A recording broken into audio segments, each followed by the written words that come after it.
What in the world is a temporal loom?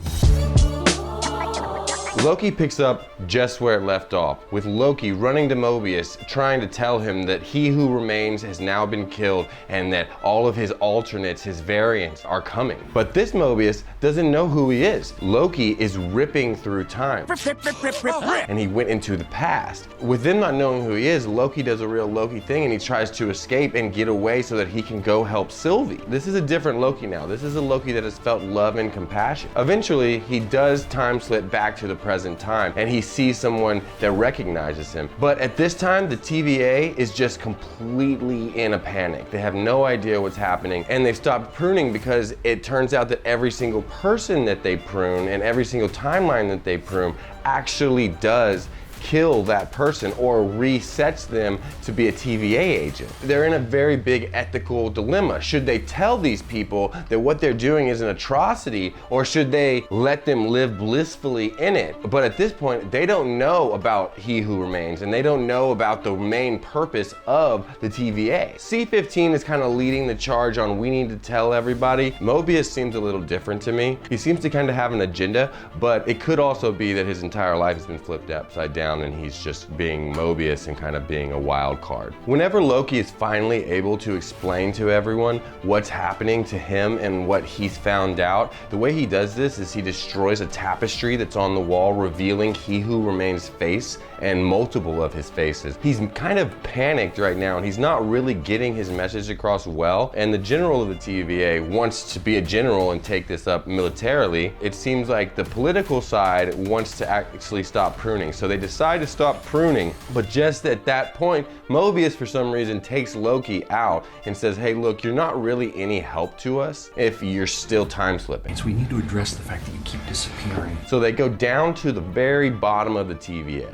There's a guy named Ouroboros, or OB for short, in the RNA department, and he's the only one. He's kind of eccentric, and he's got kind of actually a He Who Remains vibe because he's just spent so much time alone that his social skills and cues are just kind of off.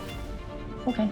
When they get down there, they have this really cool interaction where Loki actually time slips back in time, and so they're having a conversation at a different time, and then the present OB is remembering it as it happens. Because of that, OB has exactly what they want. And I actually really like this because normally whenever you get to a movie, it's just like, oh wow, I need this machine or I need this thing. You don't really understand how they got it, but it's just there, you know? We have the MacGuffin, so it's all good. But in this one, they actually explain why the MacGuffin exists, and I really like that. They take this machine to the temporal loom. That's when OB explains that because they're not pruning, the TVA is just taking hits of pure time energy and it's not working out well for them. So OB explains that they don't have very long, and what they need to do is they need to take the machine out of there and they're going to rip Loki out of all time and only into the present. So he's not going to be anywhere else in time, which in my mind that kind of upsets the whole Marvel universe. Like if Loki was never there, do you have Thor 1 or the Avengers 1? But either way, whenever they do that, it's going to be very, very painful for Loki. But also Mobius has to risk his life. If he stays close to the temporal loom for too long,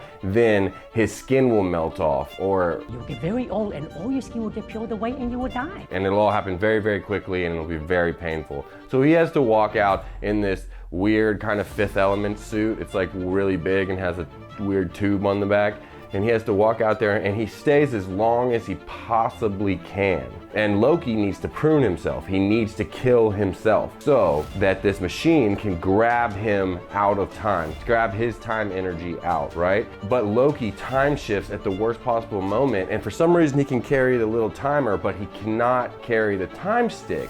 So he's searching for a time stick to prune himself. He just needs to prune himself in time. Eventually the button does go green and it's too late, which is weird to me that it needs to be green instead of red. At that exact moment, the doors open of the elevator and there's Sylvie, and he pauses, but someone from behind prunes Loki and he is grabbed out of the time stream. And Mobius also isn't gonna make it back in time because this suit is just so big. Also, I want to throw out there that when he was walking out, the wind was blowing against him. So whenever he's walking back, shouldn't the wind be at his back? But either way, Mobius wasn't gonna make it back, but Loki is thrown from the temporal loom and he hits Mobius. They both go flying into the bay and the doors close and they're both saved. The TVA is arming up to go fight Sylvie at the end of time. They really don't know what to do, obviously, so they're gonna go try to fight her. Really, they should be getting ready for He Who Remains alternates, but they're just gonna try to reverse whatever Sylvie did. And C-15 is kind of leading the charge in stopping this, but she hasn't really made any leeway in this episode. The last thing you see in the end credit scene is Sylvie walking into a 1980s McDonald's in Oklahoma. And she walks up and she has some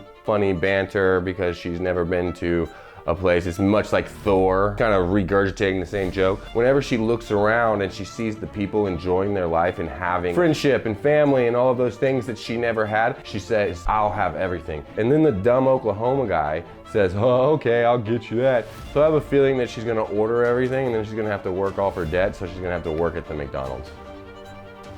Just a theory. Hey everyone. We're not at the big channels anymore, and now we're trying to start our own. And you can be a part of it. All you have to do is subscribe, like the videos, share it with your friends. You can click over here to get some more. Just help us out, we'll help you out, and we'll bring you more content. See you soon.